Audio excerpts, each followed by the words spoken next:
Pada suatu hari, ketika bumi masih berputar dalam keindahannya, sebuah peristiwa mengerikan terjadi. Sebuah asteroid raksasa yang sebelumnya tak terdeteksi oleh teleskop ruang angkasa dengan cepat mendekati planet kita. Upaya untuk mengalihkan jalurnya pun gagal, dan akibatnya asteroid itu menghantam bumi dengan kekuatan yang sangat dahsyat. Dampaknya pun menghancurkan, gempa bumi menyapu permukaan, gunung berapi meletus, dan tsunami besar menenggelamkan pantai-pantai. Semua upaya untuk menyelamatkan planet cinta kita sia-sia. Bumi tempat yang kita panggil rumah telah hancur berkeping-keping.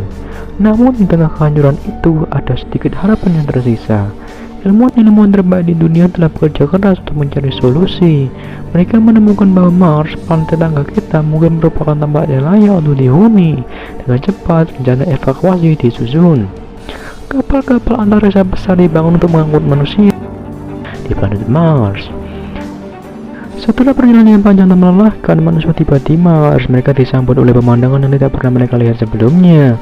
Langit yang merah menyambut mereka, gunung berapi menara tinggi di kejauhan, dan padang pasir tak berujung melintasi cakrawala. Jika Anda memutuskan bahwa Anda mungkin ingin jadi salah satu orang yang ikut dalam petualangan besar ini, ada beberapa hal yang mungkin ingin Anda ketahui. Di Mars, Anda akan mendapatkan waktu ekstra di hari untuk melakukan hal-hal yang Anda ingin lakukan, seperti tidur lebih lama. Hari-hari di Mars berlaku sekitar setengah jam lebih lama dari hari di bumi, tapi itu tidak sebanding dengan waktu ekstra yang akan Anda dapatkan dalam setahun, yaitu 687 hari dibandingkan hanya 365 hari di bumi. Sebelum Anda meninggalkan bumi, pastikan untuk membawa banyak sabun dan deterjen cucian. Planet merah mendapatkan julukannya karena debu merah halus dan menutupi permukaan Mars. Itu akan terlalu buruk jika debunya hanya mengendap di tanah, maka hanya sepatu Anda yang akan rusak. Masalahnya adalah pada debu yang sering dan intens yang cukup besar untuk menutupi seluruh planet dapat melemparkan debu hingga 25 mil ke udara dan berlangsung selama berbulan-bulan. Mars memiliki pemandangan yang luar biasa. Ketika Anda di sana, pastikan untuk melihat gunung berapi Olympus Mons, gunung terbesar di seluruh tata surya. Base-nya cukup besar untuk menutupi seluruh negara bagian Montana dan Rhode Island, dapat masuk dengan nyaman di kawahnya. Dipercaya bahwa ada beberapa jurang raksasa Mars dan fitur permukaan yang lain terbentuk dari aliran air di permukaan yang sudah lama ketika Mars jauh lebih hangat dan mungkin lebih mendukung kehidupan. Bonus lain dari pemandangan Mars yaitu 2 bulan di langit malam, yaitu Phobos dan Deimos. Karena Mars terletak lebih jauh dari matahari daripada bumi, akan jauh lebih dingin di sana. Suhu rata-rata di Mars adalah minus 63 derajat Fahrenheit, itu sekitar 120 derajat Fahrenheit lebih dingin daripada bumi. Suhu dingin di Mars juga membuat Anda berpikir bahwa serpihan putih yang Anda lihat jatuh di sekeliling Anda dan di puncak gunung adalah serpihan salju, tetapi sebenarnya mereka adalah kristal karbon yang sudah beku, juga dikenal sebagai es kering. Faktanya, atmosfer Mars sebagian besar terdiri dari karbon dioksida, jadi saya kira Anda akan ingin membawa banyak oksigen juga. Berikut beberapa permasalahan yang perlu Anda atasi bila Anda ke Mars. Waktu perjalanan yang lama dibutuhkan 9 bulan untuk melakukan perjalanan ke Mars, yang merupakan waktu yang lama tanpa gravitasi. Hal ini dapat menyebabkan hilangnya massa tulang pada astronot. Bahkan setelah berolahraga 2 jam setiap hari, menurut NASA, astronot dalam gaya berat mikro dapat kehilangan rata-rata 1-2% massa tulangnya per bulan. Keropos tulang ini terjadi karena tubuh tidak lagi mengalami tekanan gravitasi normal yang merangsang tulang untuk mempertahankan kepadatannya.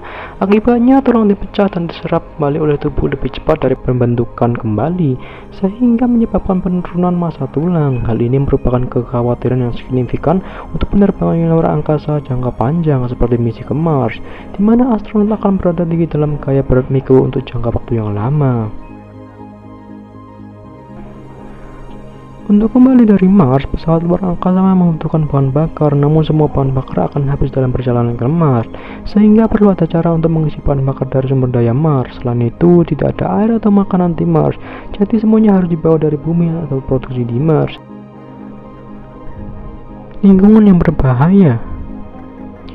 Mars tidak memiliki medan magnet yang terorganisir atau atmosfer yang tebal, sehingga radiasi dari matahari dan kosmos merupakan risiko besar. Hal ini menyebabkan orang terkena kanker, sehingga mereka perlu perlindungan dari penyakit tersebut. Atmosfer yang tipis sebagian besar terdiri dari karbon dioksida atau CO2 dan hampir tidak memiliki oksigen untuk bernapas. Mars adalah lingkungan yang sangat keras dengan atmosfer yang tipis, memberikan sedikit perlindungan dari radiasi matahari dan kosmik yang keras. Radiasi ini dapat merusak DNA dan molekul lain sehingga menyebabkan peningkatan risiko kanker dan masalah kesehatan lainnya bagi orang yang melakukan perjalanan di sana. Selain itu, suhu rata-rata di Mars sekitar minus 80 derajat Fahrenheit atau minus 60 derajat Celcius yang jauh lebih dingin dibandingkan tempat manapun di bumi. Rendahnya tekanan atmosfer juga berarti bahwa air dalam pembentukan cair dapat berada di permukaan, kecuali untuk jangka waktu yang singkat di lokasi tertentu. Tanah beracun. Tanah di Mars mengandung perloklat tinggi, sejenis garam yang dapat menjadi racun bagi manusia dan tanaman. Selain itu, tanah mengandung logam berat seperti timbal dan arsenik yang dapat membahayakan sebagian besar makhluk hidup. Sayangnya, zat beracun ini mempersulit pertumbuhan tanaman di Mars. Dan bayangkan manusia sudah berevolusi berpuluh tahun atau ratusan tahun di Mars dan ingin mengunjungi planet mereka yang dicintainya dulu, apabila masih ada. Dan apa yang terjadi bila manusia kembali ke bumi setelah ke Mars? Mereka adalah makhluk yang tinggi, lemah, dan rentan. Penduduk Mars ketika mereka kembali ke bumi akan terlihat seperti bangunan yang sangat tinggi namun tidak memiliki benteng.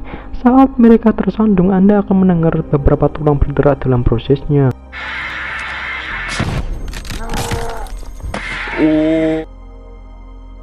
Ketinggian tersebut karena gravitasi Mars 2 kali lebih lemah dibandingkan gravitasi bumi, sehingga gaya gravitasi yang menarik tulang punggungnya akan lebih kecil. Tulang belakang akan mengambil kesempatan untuk tumbuh dan mereka akan menjadi sama seperti orang ini. Ini adalah merupakan pria tertinggi di dunia. Mereka juga membutuhkan tongkat untuk berjalan di bumi. Faktanya dia adalah contoh yang sangat bagus tentang bagaimana rupa orang Mars.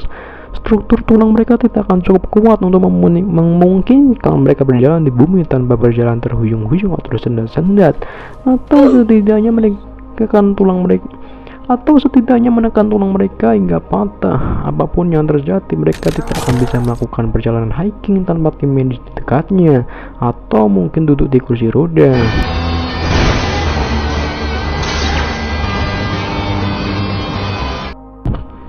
Melemahnya struktur tulang ini disebut osteogenesis imperfecta dan ini nyata adanya.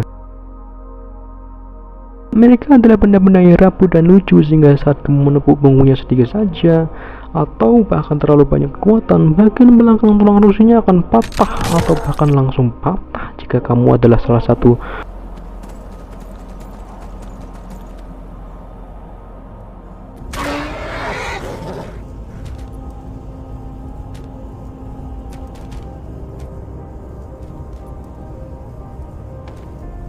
Tubuh manusia dapat beradaptasi sehingga ketika gravitasi di Mars 2 kali lebih lemah, tulang mereka pun akan beradaptasi. Anda 2 kali lebih kuat dari mereka, jadi sangat mudah untuk menghancurkan orang Mars secara tidak sengaja.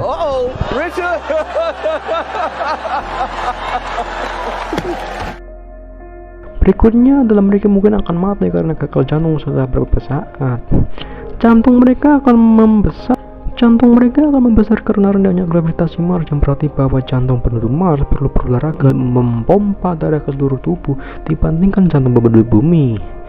Ketika mereka kembali ke gravitasi bumi, hati mereka akan kewalahan dan tidak siap. Jumlah oksigen yang dikirim ke seluruh tubuh tidak akan cukup untuk menopang dirinya sendiri.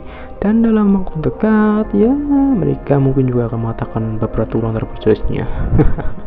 Atau tulang mereka akan patah.